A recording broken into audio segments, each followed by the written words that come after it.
ഇപ്പോൾ കൊറോണ സമയത്ത് ഞങ്ങൾ ഒരുപാട് ബുദ്ധിമുട്ടി. അവസാനം കൊറോണ വരികയും ചെയ്ത്.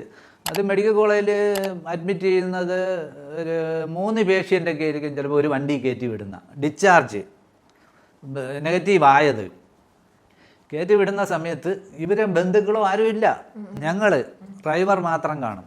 അപ്പം പറയും നെയ്യാറ്റിൻകര, ഒരാൾ കാട്ടാക്കട, അല്ലെങ്കിൽ നെയ്യാറ്റിൻകരയ്ക്ക് സമയം മറ്റൊരെണ്ണം. ഇത് കൊണ്ടുപോകണം. ചിലർ വൃദ്ധരായിരിക്കും, അവർക്ക് വീട് പോലും തിരിച്ചറിയാൻ കഴിയില്ല എവിടെയാണെന്ന്.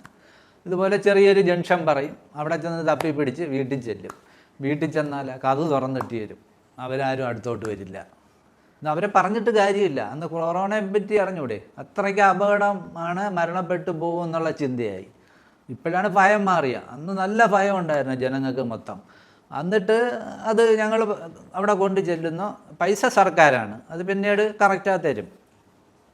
കൊണ്ടുവിടുമ്പോഴും ഇവർ ആൾ അകത്തേക്ക് കയറ്റി വിട്ടാൽ നമ്മുടെ ഉത്തരവാദിത്തം തീർന്ന്. ഞാൻ നിങ്ങളെ ഏൽപ്പിച്ചിട്ടുണ്ട്, ഞങ്ങൾ പോവേണമെന്ന് പറയും.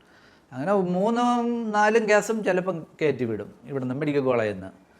ചിലത് ഒന്നേ കാണും. അങ്ങനെയുള്ള ഇത്. അത് കഴിഞ്ഞ് ഒരു ദിവസം പകൽ ഞാൻ വരെയാണ്. അപ്പോൾ ഇന്ന് ചെറുതായിട്ടൊക്കെ കടകൾ തുറന്നു തുടങ്ങി. ആദ്യം മൊത്തം ലോക്കായിരുന്നല്ലോ. കട തുറന്ന് ഞാൻ ഒരു ഹോട്ടലിലേക്ക് എന്തെങ്കിലും കഴിക്കാമെന്ന് പറഞ്ഞു.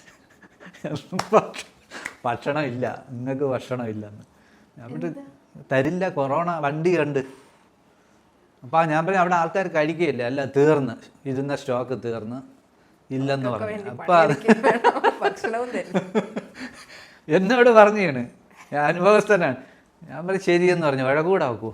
അതുപോലെ പിന്നെ ഇപ്പുറത്ത് വന്നപ്പോൾ ഒരു വലിയ പന്നിക്ക് ഞാൻ പറഞ്ഞൊരു ജ്യൂസ് വേണം. അപ്പോൾ നിങ്ങൾ എവിടെ നിന്ന് വരുന്നു? ഞാൻ ആംബുലൻസ് കൊണ്ടുവന്നേ, നിങ്ങൾക്ക് ജ്യൂസ് ഇല്ല.